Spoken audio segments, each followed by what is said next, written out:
Oke, welcome back to my channel. Semoga sehat dan sukses terus buat teman-teman semuanya yang sudah subscribe dan like video ini. Sebelum kita lanjut ya teman-teman, seperti biasa kita update market dulu. Di sini dalam 24 jam ya, terlihat positif ya. Walaupun ya kita belum tahu ini dibanting lagi apa enggak ya. Yang pasti intinya Bitcoin itu sudah menguat ya. Biasanya itu enggak bertahan lama ya waktu kenaikan. Tapi ini ya dari video saya terakhir saya bahas Bitcoin itu sudah agak anteng ya di posisi 88.000. Semoga target ke 90.000 sampai ke 100.000 ya sampai tutup tahun ini terrealisasi teman-teman ya. Kira-kira seperti itu. Nah, seperti biasa kalau kita lihat di sini ya kalau Bitcoin terjadi kenaikan, yang lain ya teman-teman bisa lihat lah ya seperti biasa.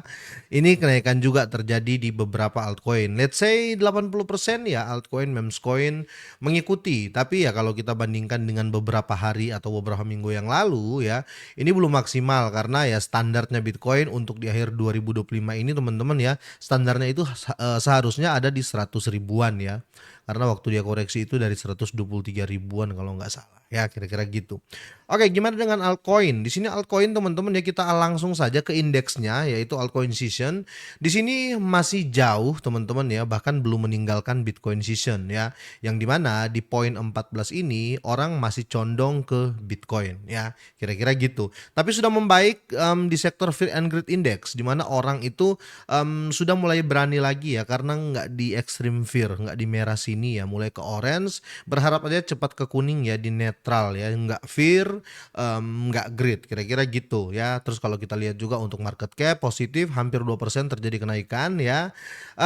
Yang patut kita lihat juga di sini ya, sektor memes coin teman-teman ya, ada apa dan bagaimana ke depannya ya. Kalau kita lihat di sini masih tetap mengikuti polanya Bitcoin. Bitcoin naik hijau semua, Bitcoin turun sedikit ini merah semua ya.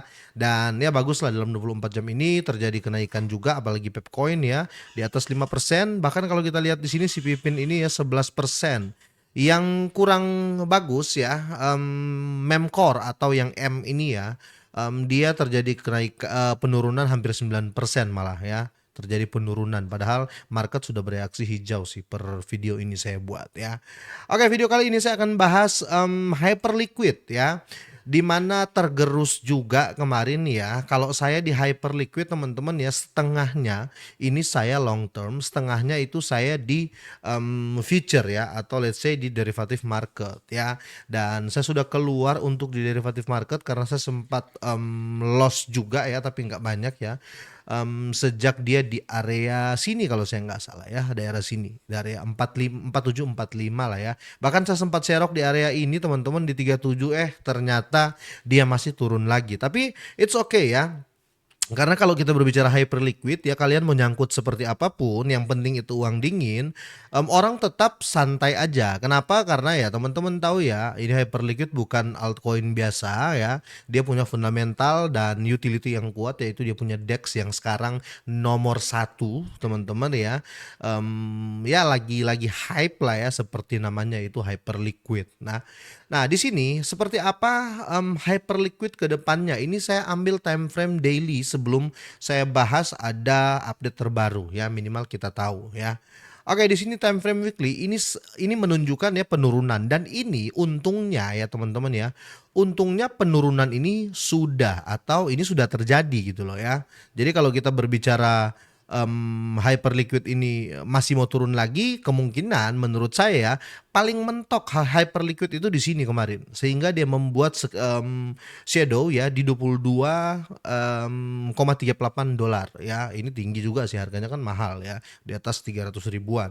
Menurut saya ini sudah deep ya, ini sudah deep karena sudah melewati waktu Black Swan kemarin di area 26 ya, kira-kira gitu. Dan kenapa juga saya yakin ini deep ya, intinya di atas 20 dolar ini sudah dalam banget menurut saya, karena secara long term ya, kita ambil time frame weekly, ini time frame gede menurut saya karena weekly ya, karena mingguan ya.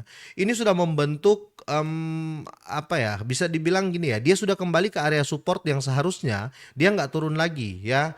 Karena daerah ini ya, let's say di daerah 20-an dolar ya, per hari ini 24,7 ya. Ini sudah deep menurut saya karena ini time frame weekly ya. Ini sudah deep yang dimana ini harga yang paling banyak dia sentuh.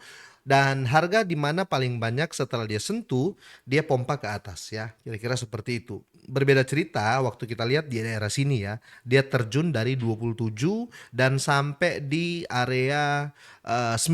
Pernah di angka itu di bulan Maret ya tanggal 31. Tetapi itu pasca listing. Biasalah ya.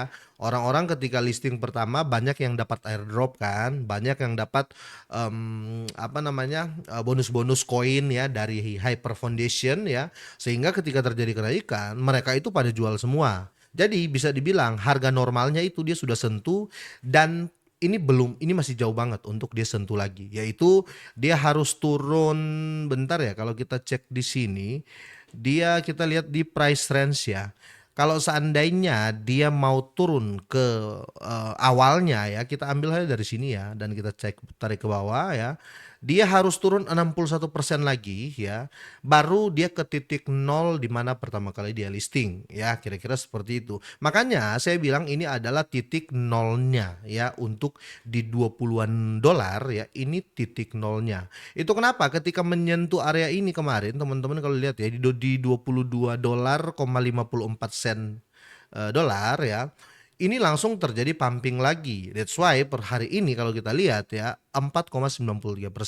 Seakan-akan ya investor atau yang punya ya, yang pegang atau ya let's say well lah ya, yang lagi keker hyper liquid ini, dia melihat kalau di area ini sudah deep banget ya. Makanya jarang juga orang bisa serok ketika terjadi shadow seperti ini ya, kira-kira seperti itu. Jadi orang kalau melihat hyperliquid itu di 22 dolar ya, itu sudah nol lah, itu sudah nggak mungkin turun lagi, mereka beli ya, kira-kira seperti itu. Makanya dia ngepam lagi ini. Oke. Nah, selanjutnya teman-teman kita lihat untuk time frame daily ya, kita lihat time frame harian ya, apakah ada harapan? Soalnya ini ada berita menarik terkait burning ya atau burning coin. Ini belum terjadi, masih pengusulan. Tapi kalau ini terjadi, bisa terjadi kenaikan besar-besaran di Hyperliquid. Nah, ini kalau kita lihat ya, teman-teman ya, ini time frame daily ya. Ini saya tarik ke belakang ya. Memang titik supportnya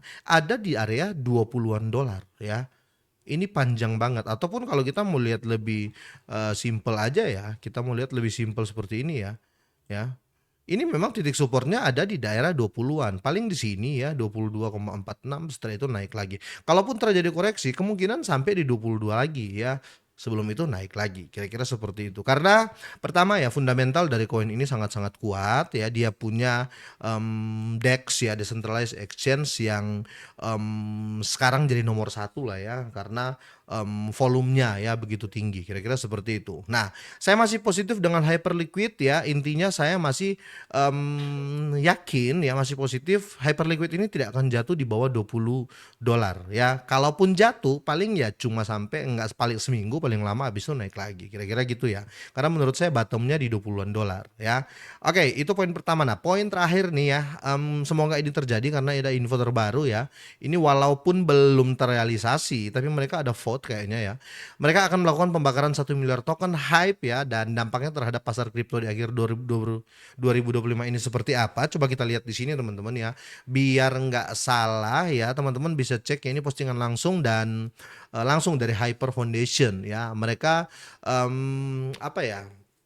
Mengajukan proposal burning ya oleh Hyper Foundation, kira-kira seperti itu. Postingannya seperti ini, tapi kurang lebih nah ya isinya gini ya. Hyper Foundation telah mengusulkan untuk membakar 1 miliar token hype yang saat ini ditahan oleh dana bantuan ya, dan proposal ini diharapkan akan diputuskan melalui pemungutan suara atau polling ya. Fancap ini biasanya dapat bisa ngevote, bukan dapat ya, bisa ngevote ya.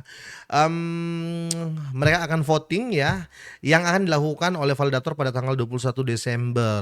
Oke, kemungkinan kalau ini di ACC ya, kalian yang merayakan Natal ya, mungkin panen di situ. Apalagi yang serok dari sekarang. Sebenarnya ini termasuk signal sih ya, kira-kira seperti itu.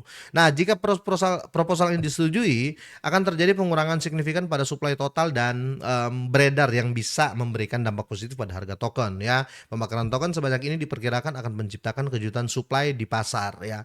Jelas saja ya, karena namanya kita berbicara dunia ekonomi ya, tetap yang jadi sorotan utama adalah supply and demand ya, pasokan dan apa namanya, keterbatasannya ya, atau demand-nya dan pasokannya kira-kira supply dan demand-nya kira-kira seperti itu teman-teman.